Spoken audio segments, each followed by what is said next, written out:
Greetings, Libra and Libra rising. This is your Western forecast for April 2024. This is a very important month because there's three major planetary events that could change the course of your life for many of you. The first is there's going to be a new moon solar eclipse in Aries, putting a spotlight on your seventh house of relationships. We have eclipses every 6 months, and so this eclipse can impact relationships, bringing them in, bringing the changes for at least the next 6 months, if not up to a year.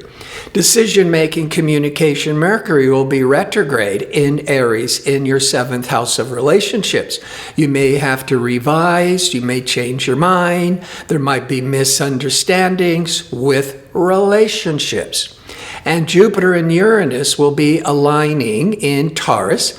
Jupiter is expansiveness and luck and opportunity. Uranus is that innovative, progressive energies, thinking out of the box energies. When Jupiter and Uranus align, which occurs about every 13 to 14 years, it can be sudden breakthroughs, sudden windfalls, sudden lucks and opportunities.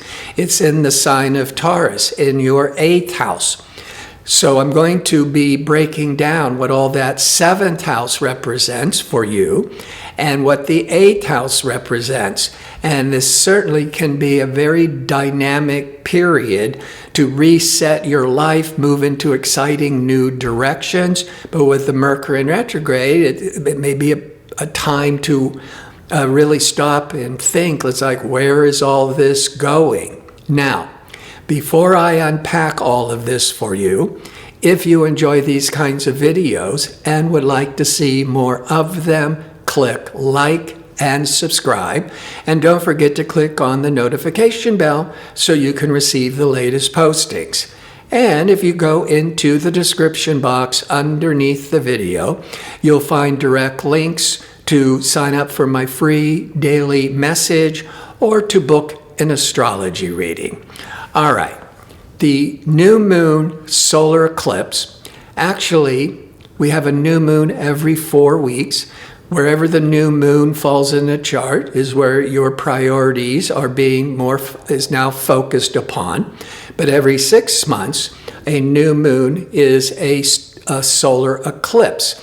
A solar eclipse is a new moon on steroids because a regular new moon will only be impacting you for a few weeks. But the solar eclipse can be impacting you for 6 months to a year. So this solar eclipse is going to be on April the 8th. And with eclipses, there could be significant shifts and bringing in new beginnings, and certainly a potent time for setting intentions for personal and professional relationships. And that Mercury in retrograde, now Mercury will be retrograde from April the 1st to April the 25th. Then it goes direct, remaining in Aries in your 7th house of relationships until May the 15th. So there's a lot of emphasis on the sign of Aries. In fact, Venus, the ruling planet for Libra, is also going to be in Aries from April the 4th to April the 29th. So I'll talk more about that with relationships, because Venus is that planet of love and desire, and when it's in Aries, it's transiting through your 7th house of partnerships and marriage and relationships.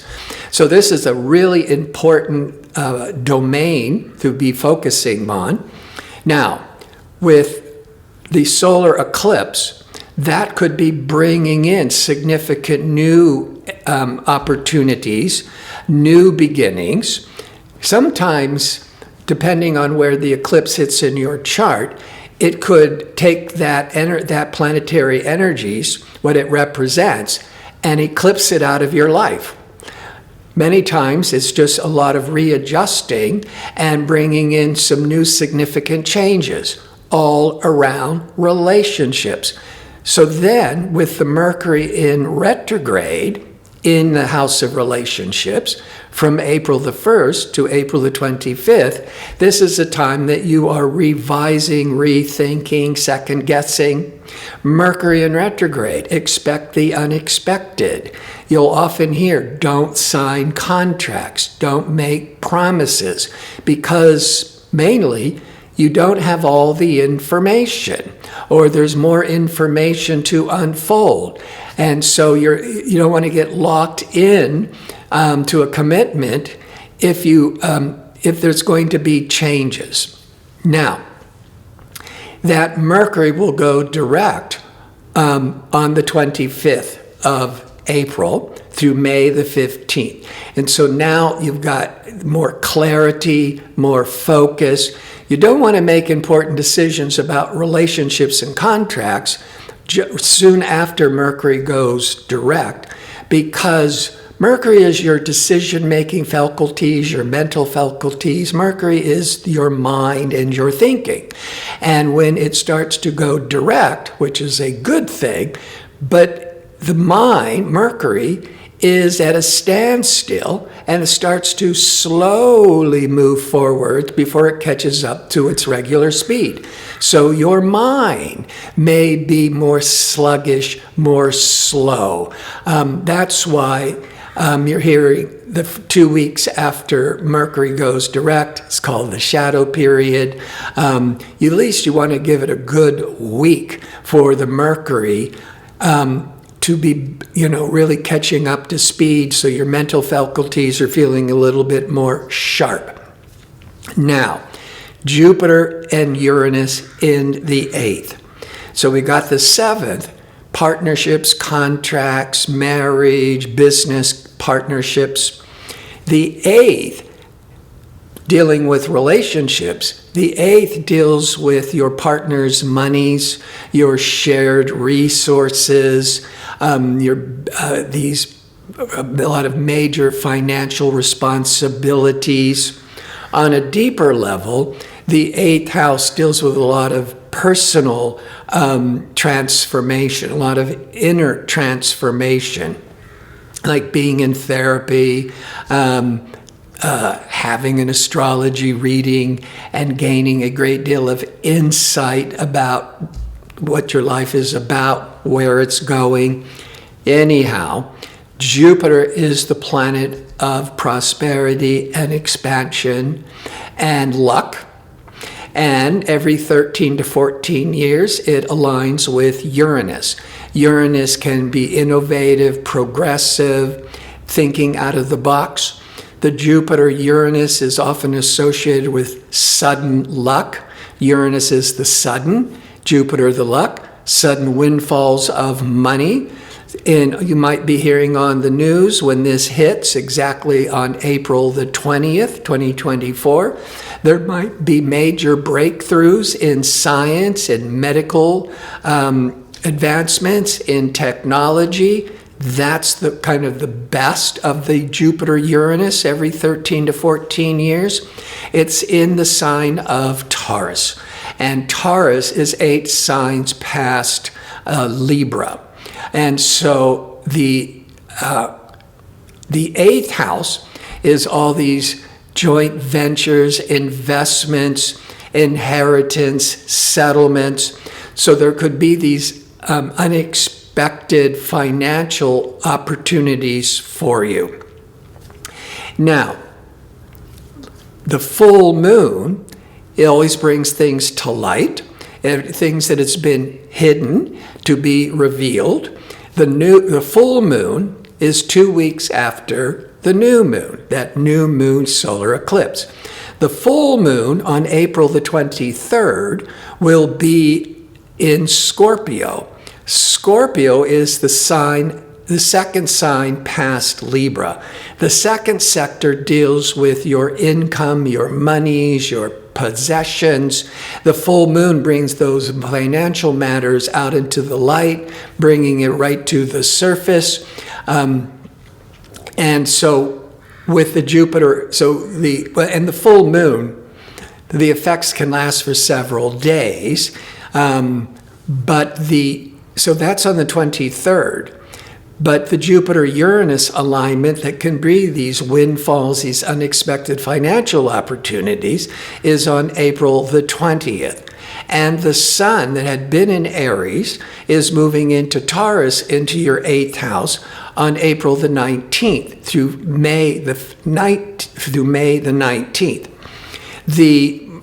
And that whole first 25 days, Mercury is retrograde. So you don't have all the information. Your thinking processes may not be as sharp and as confident. So there is a lot of, on one hand, there's some major financial contracts, offers, partnerships that are trying to come in, but best not to make, starting to make commitments to it until after the 25th when Mercury goes direct. The 8th house, when it comes to relationships, is also where we look to for intimacy and sexuality.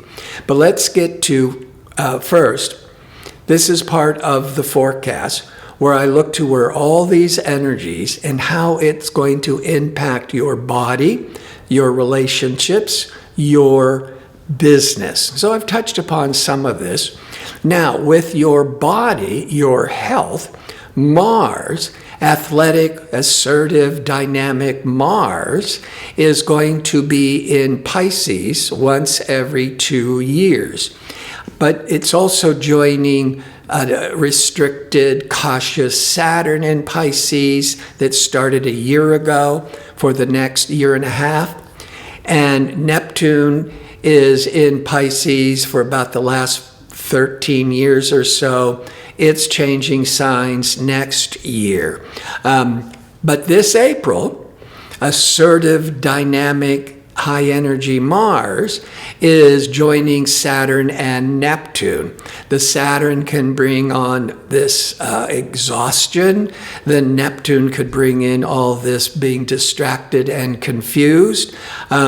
So when it comes to your health, you could be feeling tired. You could be burning the candle at both ends.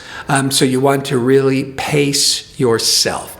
With relationships, I start with Venus, the planet of love and marriage and desire. And to have Venus in your 7th house of relationships, and Venus is the planet associated with relationships. That's from April the 4th through April the 29th.